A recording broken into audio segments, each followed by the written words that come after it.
আগের দিনের রাজনীতি, আগের বন্দোবস্তে আমরা দেখেছি তিনি করে দেবেন, তিনি আসবেন, বলবেন করে দিয়েছি। তারপরে আমরা যারা চামচা হব তারা বলবো কে করেছে, কে করেছে। জনাব তারেক রহমান সেই রাজনীতির সমাপ্তি ঘটিয়েছেন, বারবার দেখেছেন। তিনি বলেছেন আপনারা যদি করেন আমি আপনাদের সঙ্গে থাকব, আপনারা আমার সঙ্গে যদি এই কাজটা করেন তাহলে কাজটা হবে। এইটাকে বলে পার্টিসিপেটরি লিডারশিপ, এইটাকে বলে পার্টিসিপেট। আপনাদের ব্যানারের নিচেই তো লেখা, দেখেন, together we carry the exactly. So উনি শুধুমাত্র স্পাউস সূত্রে ডিএমসিয়ান নয়, উনি চেতনায় ডিএমসিয়ান হয়েছে। আসলেই কিন্তু এটা খুব সিরিয়াস বিষয়। উনি যেভাবে বিষয়গুলো দেখেন, আমার ছোট্ট সৌভাগ্য ওনার সঙ্গে একটু কাজ করি। শুধু আজকে নয়, উনি আসলেই এটাতে বিশ্বাস করেন এবং এভাবেই আমাদের দিয়ে কাজ করান। তাই আমি যেটা বলতে চাচ্ছি, আমরা যে জিনিসগুলো করতে চাই, আমরা গর্ববোধ করি আমরা ডিএমসিয়ান, আমরা লিডারশিপে থেকেছি। গত বাংলাদেশের মেডিকেল এডুকেশন, মেডিকেল সার্ভিসের 80 বছর অন্তত ধরে ডিএমসিএন লিডারশিপে আছে।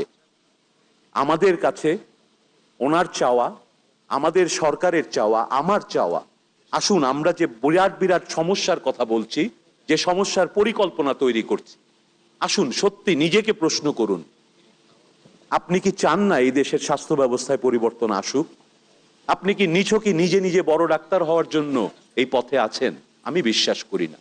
আমি ছাত্র অবস্থা থেকে যত ডিএমসিএন কে দেখেছি, যে ছেলেটির বিন্দু মাত্র আগ্রহ দেখা যায় না রাজনীতিতে, সারাদিন পড়ালেখা করে, সেও কিন্তু ক্রান্তি লগ্নে 90-এর আন্দোলনে দেখেছি সেই ছেলেগুলো ফার্স্ট বয়রাও মিছিলে নেমে এসেছে।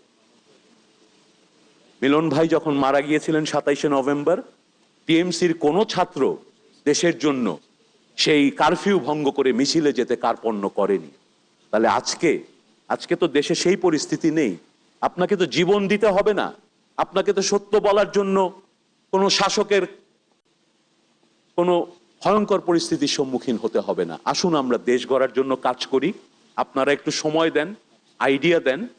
শেষ করব যে কথাটি বলে, সবকিছু চাইলে কিন্তু হবে না। আমাদের একটা বড় সমস্যা, আমরা এখন পারলে প্রতি উপজেলায় মেডিকেল কলেজ চাই। Is that rational? কে বলবে সেই কথা? আপনাদেরকে বলতে হবে। সাধারণ মানুষ নাও বুঝতে পারেন, উনি তো জানেন না এগুলো। উনি হয়তো আসলে ভাবছেন মেডিকেল কলেজ আসলে আমার এলাকায় একটা বড় হাসপাতাল হবে। উনি চান হাসপাতাল, বলার সময় বলে ফেলেন মেডিকেল কলেজ চাই। আমরা ডাক্তাররা সব মেডিকেল কলেজগুলোকে বিশ্ববিদ্যালয় বানিয়ে ফেলতে চাই, তাই না? এটা কি ঠিক?